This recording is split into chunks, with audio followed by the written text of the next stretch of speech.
नमस्कार, मैं समरभूमि शर्मा। ये पटना सदर का ब्लॉक है और यहाँ पर जो है आपको धरना चल रहा है।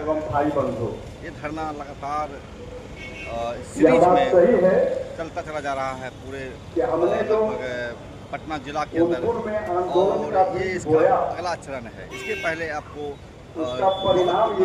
में दिखाया था आपको, और उसके पहले भी संसद चेक किया और कई जगह हुआ था। नवलपुर के बाद जो है ये कार्यक्रम मसौरी हुआ था, और फिर अभी यहाँ पर पटना ब्लॉक में हो रहा है, पटना सदर में। यहाँ पर जो आप देख रहे हैं सैकड़ों लोग बैठे हुए हैं और इनकी मांगे हैं, और इन मांगों के समर्थन में लोग आए हुए हैं। लगातार सीरीज के तहत ये कार्यक्रम आयोजित कर रहे हैं। इन लोगों से बात करते हैं, कोशिश करते हैं कि मसला क्या है और कहाँ चीजें अटक रही है। सर, लगातार आप लोग आंदोलन कर रहे हैं। पहले संपत चक किए, फिर आप नौबतपुर गए, फिर आप मसौरी गए, फिर यहाँ आए, तो लगातार आंदोलन सीरीज में कर रहे हैं। क्या रीजन है? हम लोगों का मुख्य रीजन है कि जो सरकार का नियम आया है वो संविधान विरोधी है, किसान विरोधी है और इस काला कानून जैसा है। तो हम लोग इस कानून को सरकार से चाहते हैं कि वो कानून वापस करें। इसके लिए निरंतर हम लोग प्रयास कर रहे हैं कि इस धरना के माध्यम से सरकार इस बात को सुने कि सच्चाई क्या है। हम लोगों का जो क्षेत्र है गंगा का मैदानी भाग है, अत्यधिक उपजाऊ है, और अत्यधिक उपजाऊ जमीन लैंड पूलिंग एक्ट के अनुसार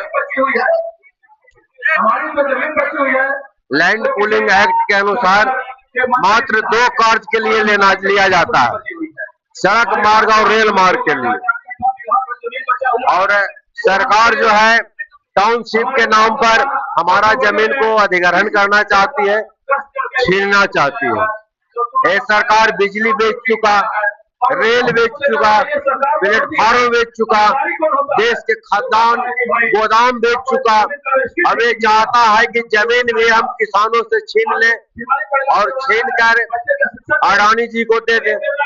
जैसे अगर आप विस्तार से जानना चाहेंगे तो 15% लागत के नाम पर ले रही है, 10% गरमजरुआ जमीन हड़प रही है, 10% बेनामी बिना कागजात के जमीन गुम करना चाहती है।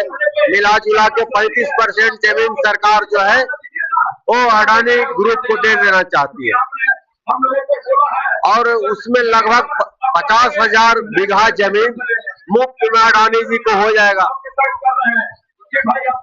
और वो जमीन जो है अडानी जी ले लेंगे। तो 50,000 बीघा का एक पटना के बगल में किसी खास व्यक्ति को दे देना, किसी कारपोरेट के देना, कहीं न कहीं खाद्यान्न संकट भविष्य में उत्पन्न करेगा। लेकिन सर, जब किसान से जमीन लिया जा रहा है, सरकार कहना है विकास करेंगे देश का, उसमें क्या दिक्कत है आपको? सरकार पहले ही तय करे कि हमने अत्यधिक उपजाऊ जमीन किस आधार पर ले रहे हैं, किसानों से क्यों ले रहे हैं, और इसका वैकल्पिक व्यवस्था हमने इतना खाद्यान्न उत्पादन के लिए कहाँ किया। भाई, सबसे बड़ी भूख मिटाने वाली क्षेत्र है। लगभग हम लोग 20 लाख आदमी का भोजन उत्पादन एक पाटलिपुत्र की जमीन से करते हैं। हम सरकार से ये भी अपील करते हैं कि कोई निजी कंपनी या बियर हाउस खोला जाता है उसको भी सरकार बंद करे, क्योंकि यहाँ जीने का एक साधन है भोजन, और भोजन उत्पादन इस मिट्टी से 3 बार होता है एक वर्ष में। तो सरकार कहीं न कहीं अंधापन दिखा रहा है, बहिरापन दिखा रहा है। उसको कुछ लगना चाहिए कि इतनी बड़ी आबादी का भोजन का व्यवस्था हम कहाँ से करेंगे। तो आपका कहना है कि उपजाऊ जमीन सरकार ना ले, यही ना?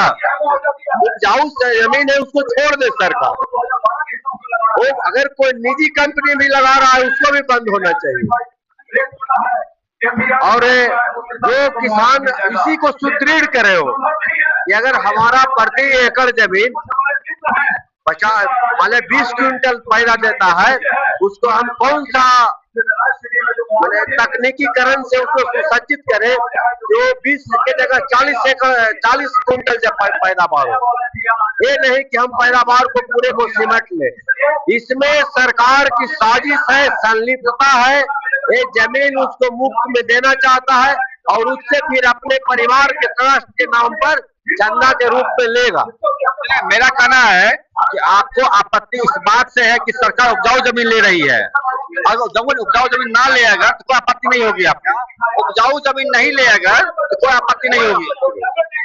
कोई आपत्ति नहीं, हम लोगों को सरकार उपजाऊ जमीन छोड़ दे, किसानों को मालिकाना हक छोड़ दे, हम लोगों का कोई आपत्ति नहीं है। कहीं बंजर में, पठारी में, पहाड़ी इलाके में करते रहे, क्योंकि हम लोगों बचपन से पढ़ा है भूगोल में, ज्योग्राफी में कि गंगा का मैदानी भाग एशिया के सबसे टॉप उपजाऊ जमीन है। तो सरकार क्यों टॉप उपजाऊ जमीन को लेना चाहती है? क्या नाम हो गया आपका? अजय कुमार, पूर्व प्रमुख दनियामा।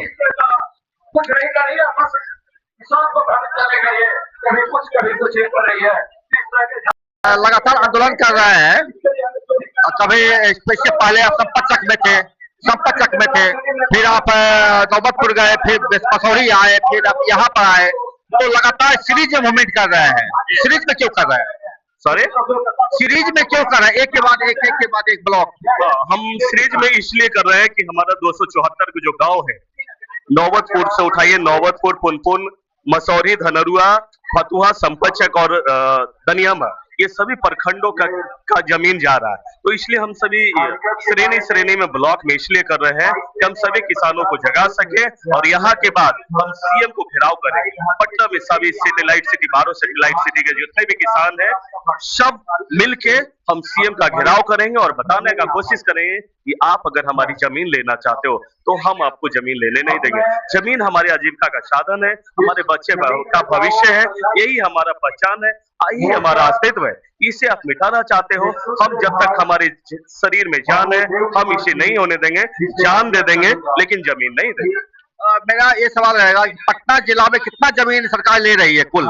पटना जिला में 81,000 एकड़ जमीन ले रही है सरकार को। मैं बताना चाहता हूं कि आपके पास, आपके कथनानुसार, आपके राजस्व विभाग के अनुसार बिहार में 40,000 एकड़ जो है बंजर भूमि पड़ा हुआ है। आप उसमें डेवलप कर लो, आप उसमें सैटेलाइट सिटी बना लो। हम गंगा के मैदानी भाग है, हम एशिया के सबसे उपजाऊ जमीन हमारे पास है। नौबतपुर हो, पुनपुन हो, मसौरी हो, धनरुआ हो, फतुहा हो, संपतचक हो या दनियामा हो, हमारे ऐसे जमीन है जो पूरे एशिया का सबसे बड़ा उपजाऊ जमीन है। आप हमसे उपजाऊ जमीन छीनना चाहते हो, आप बनाओ, दियारा में बनाओ, आरा से उठाओ और मुंगेर तक चले जाओ। जितना आपको जमीन चाहिए, जितना चाहिए, दियारा क्षेत्र को डेवलप करो, हमारे किसानों का भी भला हो जाएगा और सैटेलाइट सिटी का जो आपका मुख्य उद्देश्य है आपका वो भी पूरा हो जाएगा। लेकिन आपका उद्देश्य सैटेलाइट सिटी बनाना नहीं है, आपका उद्देश्य है हमारी जमीनें छीन के अडानी अंबानी को देना, वो हम लोग होने नहीं देंगे। ये आप लगातार जो है पूरे पटना घूम कर हर ब्लॉक में इस तरह से प्रदर्शन आयोजित कर रहे हैं, तो ब्लॉक ही क्यों जग रहे हैं और जगह क्यों? पहले हम लोग गांव स्तर पर किसान क्योंकि सीधा सा उसको बताने का काम किया, फिर प्रखंड स्तर पर जो हम लोग का कार्यक्रम है, तो प्रखंड स्तर से हम सरकार को, अंचलाधिकारी और बीडीओ के माध्यम से जिलाधिकारी और सरकार को ये बताना चाहते हैं कि आप जो है, आपका जो काला कानून है किसान का जमीन छीनना, उसको आप वापस लें। फिर हम लोग एकजुट होकर अनुमंडल स्तर पर और जिला स्तर पर कार्यक्रम करेंगे और हम लोगों ने तय कर लिया है, और घर के जो बच्चे हैं, बूढ़ा है, बीवी है, बेटी है, उन लोगों ने तय कर लिया है कि जब हमारा खेत छीन लेगा और खेत का जब अनाज हम नहीं खा पाएंगे तो हम जेल का अनाज खाएंगे और जेल में ही रहेंगे और जेल में ही दम घुट के मरेंगे। और किसानों ने तय किया है कि जैसे बांग्लादेश और नेपाल में हुआ तो लोग कहते हैं कि आतंकवादी, जब हम किसी दूसरे को दबाएंगे तो लोग यही नारा देगा। हम 74 आंदोलन से हैं, जब प्रकाश नारायण ने नारा दिया था कि करो या मरो, और जो सत्ता में है गद्दी छोड़ो, हम गद्दी पे आ रहे हैं। तो किसान यही काम करेगा कि जो हमारा 11 जिला के किसान का जमीन जो लिया गया है हम सब एकजुट होकर और बहुत सारे जो पंजाब हरियाणा के नेता लोग हैं वो भी समर्थन में आ रहे हैं और कहेंगे कि हम सरकार को कहेंगे कि तुम मेरा खेत खाली करा के टाटा बिरला डालमिया मालिक की जमीन दोगे और जब भूखे कगार पर रहेंगे तो तुम गद्दी खाली करो, उसमें किसान बैठेगा। तो किसान और किसानी और मजदूर के वोट से तुम सरकार में हो, ये मनमानी नहीं चलेगा। आगे के हम लोग का कार्यक्रम यही होगा।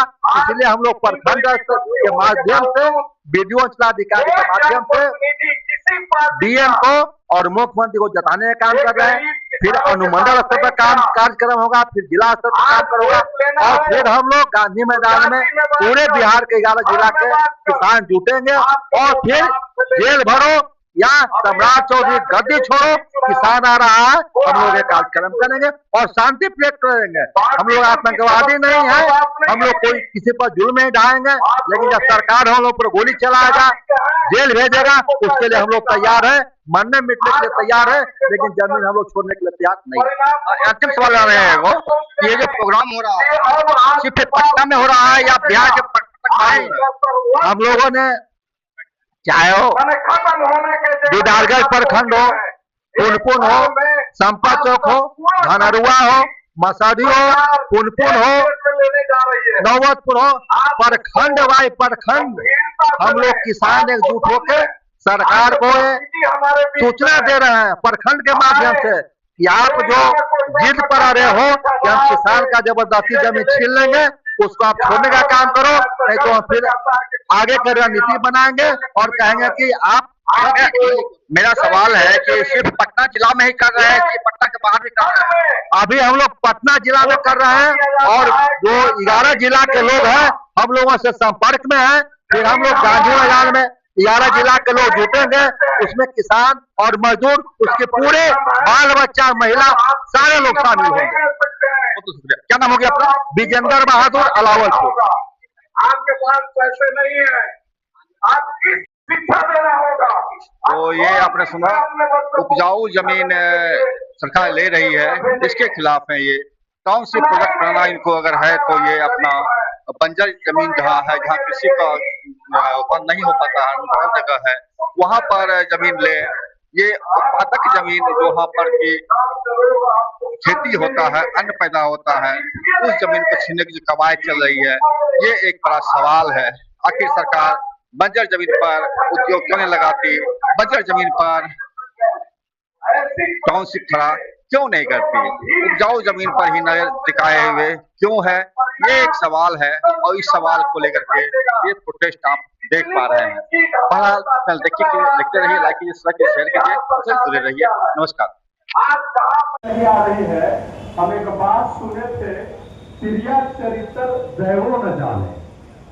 महिलाओं के बीच यह बात हमेशा प्रचारित होते रहती है कि माताएं बहनें जहां वो कुछ कार्य करती हैं तो उनके भाव को समझना ईश्वर के समझ के बाहर की बात होती है। वही हालात आज कमोबेश किसान की है कि सरकार ऐसा चिड़िया चरित्र हम लोगों के साथ कर रही है, रोज नए नए फरमान लगा रही है, हम ऐसे कर देंगे वैसे कर देंगे।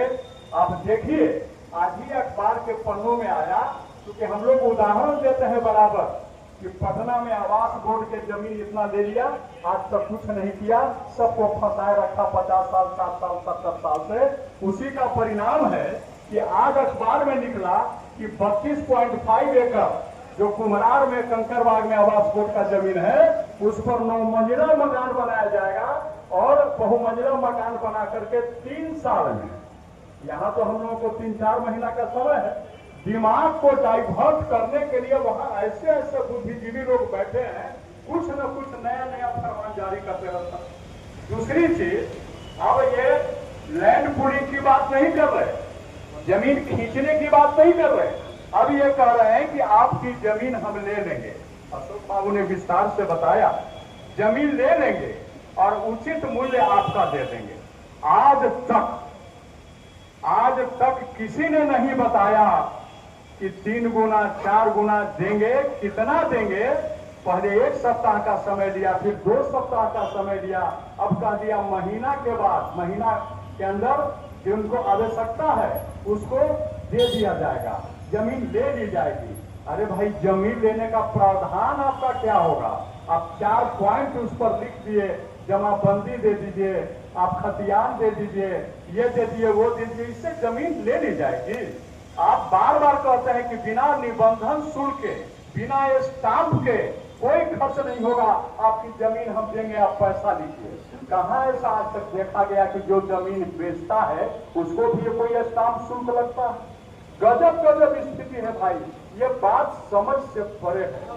हम तो जो कुमार बाबू अभिभावक हैं, मुखिया जी हैं, बहुत पहले, सबसे पहले इन लोगों से हमारी मुलाकात हुई थी। लगा था कि वास्तव में हम अगर कुछ ऐसा होगा, माननीय वो सीपीआई के बड़े भाई हैं जो मैंने पूरे राज्य और केंद्र स्तर की बात करते हैं, उनके पास इसका डाटा है, जानकारी है, कैसे किया जाता है उसका पूरा मैंने उनके पास विवरण है। और उत्साहवर्धन के लिए भी वह बहुत सारे शब्दों का प्रयोग करते हैं, रास्ता बताते हैं। तो मुझे समझ में नहीं आ रहा कि सरकार करना क्या चाहती है। बिल्कुल आज सारी जमीनें, एक भाई ने कहा कि वो भारतमाला में जमीन ली जा रही थी, तो चिल्ला चिल्ला करके उन्होंने आह्वान किया, कोई साथ में नहीं आया। जिस समय 100 एकड़ खुनखुन में स्टेडियम के लिए ले लिया गया, उस समय भी हम आवाज उठाते थे। लोग कहा कि मैच छत पर बैठ के देखेंगे, बहुत मजा आएगा, क्या दिक्कत है। फिर 50 एकड़ ले लिएगा पटना से हटा करके खुनखुन में, फिर भी लोगों को मजा आया कि हमारा तो नहीं न गया। जब औंची पकड़ के पूरा पहुंची पकड़ा, तब दुखने लगा, तब बात लोगों को समझ में आने लगी कि वाह, अब तो कोई किसी को नहीं छोड़ेगा। अभी फिर देखिए, फिर दिग्भ्रमित किया है, कहा है कि कोर एरिया का जमीन अभी दिया जाएगा। अभी पहले प्रक्रिया जो लाई जाएगी वो कोर एरिया, और उसके बाद उसके बाहर। इसी तरह से समाज को तोड़ने का काम सरकार कर रही है। इसको समझने के लिए तो मुझे ऐसा लग रहा है कि अगर समय रहते अगर हम लोग नहीं जगे और ये प्रखंड स्तरीय कार्यक्रम जो चल रहा था, इसके बाद अब जिला स्तर पर, या भाई जयपति जी ने ठीक ही कहा है कि अब राज्य स्तरीय सभी जगह के प्रतिनिधि मंडल को जोड़ करके एक ऐसा भयावह रूप इसको देना होगा, शांतिपूर्ण तरीके से। किसान कभी उग्र होता नहीं है। हम अपने बिल्कुल दायरे में रह करके इसका विरोध नहीं करेंगे तो इस पीढ़ी से यह जमीन बचने वाली नहीं है। और जब आप नहीं बचाइएगा तो आपने जिसको जन्म दिया है, जिस बच्चे को जन्म दिया है, या उसका जो परिवार है, वह पीढ़ी कभी आपको माफ नहीं करेगा। आप 100 बीघा, 50 बीघा, 2 बीघा, 4 बीघा सारा जमीन सरकार को देने वाले, या सरकार उस पर जो कब्जा कर रही है, उसका खामियाजा आपको भुगतना चाहिए। इसको कभी जनता माफ नहीं करेगी, हमारा बाल बच्चा माफ नहीं करेगा। हम जी के क्या करेंगे जब 10 बीघा में 1 धूर जमीन बेचने का अधिकार हमारा नहीं है? हम रह के क्या करेंगे जब हम अपने बीमारी का इलाज नहीं करा सकते हैं? हम रह के क्या करेंगे जब अपने बच्चा का कॉलेज में नामांकन नहीं करा सकते हैं? हम रह के क्या करेंगे जब उस पैसे से 1 मन गेहूं नहीं खरीद सकते हैं, 1 मन चावल नहीं खरीद सकते हैं? अरे अभी तो हमारे घर में जो अनाज है वो खा रहे हैं। अभी मजदूरों को भी दिग्भ्रमित किया जा रहा है। मजदूर सोचता है कि हमें क्या, बाबू लोगों का जमीन जा रहा है। अरे हमारी जमीन जब चली जाएगी तो तुम क्या करोगे? हमारे पास तो अभी कुछ पैसा है, नौकरी है, कुछ व्यवस्था है, उसके चलते तो 4-5 साल चलेगा। लेकिन तुम्हारे पास जो सुबह खाने का नहीं है, उसी खेत से तुम जीते हो, तुम्हारा आने वाले समय में क्या होगा? इसलिए समय की नजाकत को देखते हुए बहुत सारे प्रबुद्ध विद्वान बंधु यहाँ पे आए हुए हैं। मैं उन तमाम लोगों से अब अंतिम लड़ाई, इस लड़ाई की जो प्रकाष्ठा होती है, इसकी जो अंतिम लड़ाई है, वह उस धर्मेंद्र भाई, अब जो लड़ाई हमारी है, अब उस लड़ाई को भाई हमारे संजय जी, जयपति जी, खुनखुन में ये लोग बराबर, हम लोग पारिवारिक दायित्वों का निर्वहन करते रहते हैं, उतना सहयोग नहीं कर पाते हैं, लेकिन भाव है, दिल में जज्बा है, मन में कसक है। अब हम तो यही कहेंगे कि इतना प्रचार प्रसार करते करते हम किसानों के आंख में जो आंसू था, वह आंसू भी सूख गया। भाई ये जनियामा के बंधु बता रहे थे उस दिन मसौरी में जो विवरण कर रहे थे, ये शेखपुरा के कैंसर पीड़ित जो है वो आज 3 महीना से भटक रहे हैं, कोई सुनने वाला नहीं है। तो अब रोते रोते अब मरने के सिवा कुछ नहीं है, तो फिर विलंब क्यों हो रहा है? अब विलंब करने की कोई जरूरत नहीं है। हम कहेंगे जय कुमार बाबू से कि अब रास्ता दीजिए। धर्मेंद्र बाबू, आपका उत्साह वर्धन जो होता है अब उसके अनुरूप आप आवाज दीजिए। आवाज जो हम एक है की बात जब आती है तो उस पर आप आगे बढ़िए और आंदोलन को तीखा करने की जरूरत है। करो मरो की बात है, जान दे देंगे, जमीन नहीं देंगे बोलने से नहीं होगा। जमीन पर आइए, जैसे ही कोई आता है, अभी कोई नहीं जाएगा, इतना जान लीजिए, आपके पास कोई नहीं जाएगा। सत्र प्रारंभ होने वाला है 20 से, कोई नहीं जाएगा। जानता है कि अगर करेंगे तो कुछ न कुछ बात उठेगी। विरोध के नाम पर कुछ है नहीं, कहीं कोई विरोधी नहीं है। आप समझिए कि कहीं ऐसा दुनिया में नहीं हुआ होगा जहां सत्ता पक्ष जुर्म करती हो और विरोध में रहने वाले लोग उफ तक नहीं करते हो। ऐसी व्यवस्था पता नहीं कौन सा ये बात है, कितना करोड़ों में खरीद लिया गया या किस पर ईटी सीटी लगा दिया गया कि कोई व्यक्ति कुछ बोल नहीं रहा है। इस बात से बड़ी पीड़ा है। और भाई विद्वान बंधु सब आए हैं, हम यही आग्रह आप लोगों से करेंगे कि अब समय पर ज्यादा भटकने की जरूरत नहीं है, फरमाने की जरूरत नहीं है। अब आगे की रणनीति तैयार किया जाए। बहुत बहुत धन्यवाद।